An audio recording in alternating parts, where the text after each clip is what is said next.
My mother's name is Ismara, and I felt I had to visit her after the presence who calls himself the intimate revealed what he wanted of me. I knew this would be hard for her to talk about, but I wanted to know more about my Aunt Karima, her twin sister, who after a head-on crash on a highway and a lingering coma for almost 2 years was finally put to rest by decision of the family. They were identical twins, and I felt it was a loss my mother would never recover from.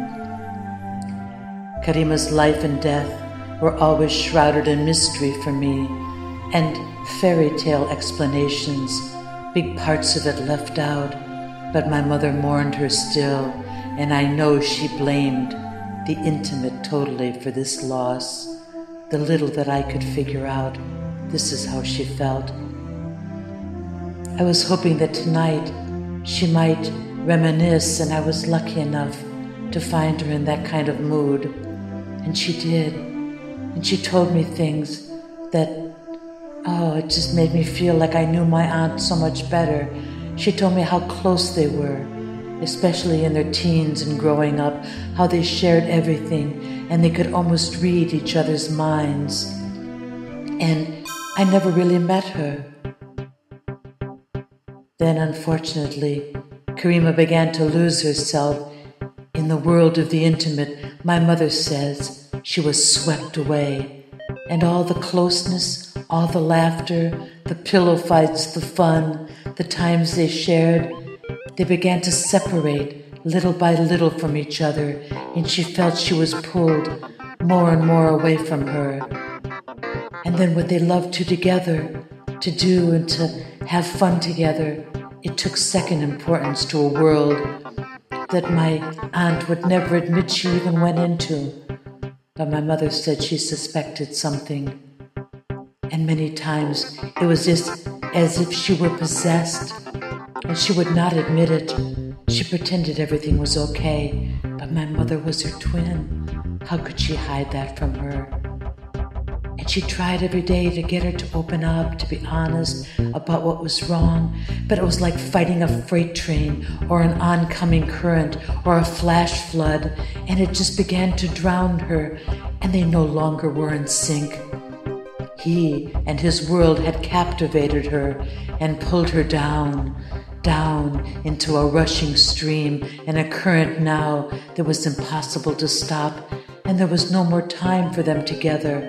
And Karima slept a lot, she said, and she just didn't want to even talk, and she was inactive, so inactive, and before she loved life, she became changed and oddly turned into herself. My mother every day felt she was losing her. They used to love to jog together, to go to art shows, to go to the movies, to go out, to date, to double date. But all of that changed, and all the fun went out of her, and she looked troubled, and every moment she saw her, she wanted to say, "Please, tell me what it is that you have inside." But no, there was no sharing this for her.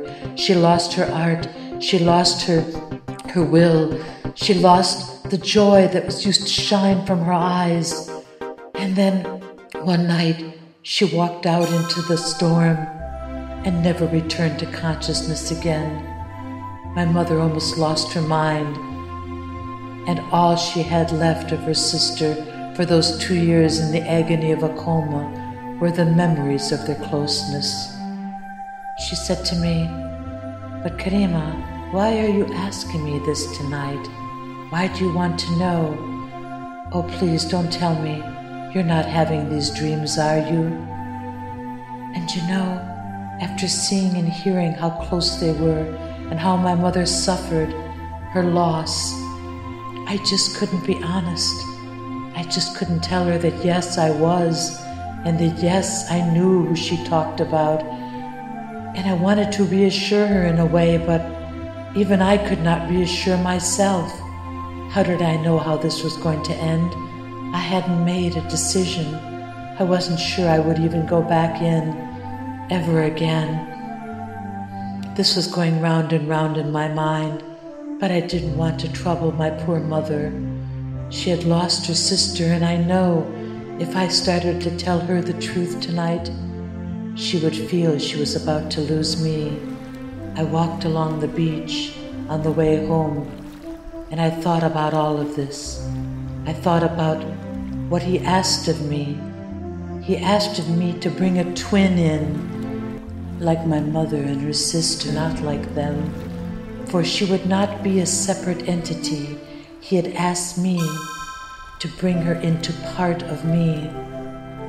I know that she was sentenced to her own death, to her annihilation if I didn't do this, but how could I do this? I couldn't make this decision tonight, and really, there was only one thing that I did know as I walked along the beach. We, all three of us, my aunt, and myself and her, we were called Karima, and we were joined in a destiny that I did not know the outcome.